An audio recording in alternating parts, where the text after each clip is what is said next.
តោះបងប្អូនមានឆ្ងល់អត់ថាគោ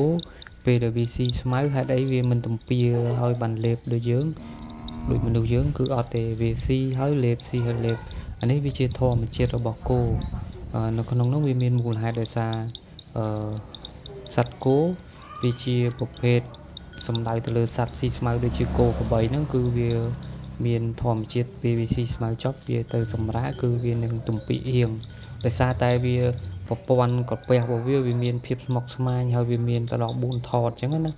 អញ្ចឹងក្នុងការទំពាអៀងនេះគឺវាត្រូវការបឺតជញ្ជក់ឬយកចំណីហ្នឹងពីក្រពះទាំងអស់មកទំពាអៀងសាជាថ្មីហើយកិនទៅជាសរសៃរុក្ខជាតិឲ្យកាន់តែម៉ត់ល្អអញ្ចឹងបងប្អូនអញ្ចឹងហើយវាត្រូវការទំពាអៀងហ្នឹងទៀតសោតវាជួយឲ្យទឹកមាត់លាយហើយដើម្បីឲ្យកាពះហ្នឹងវាងាយស្រួលបំបែកជាតិស្កររបស់វាដែរអញ្ចឹង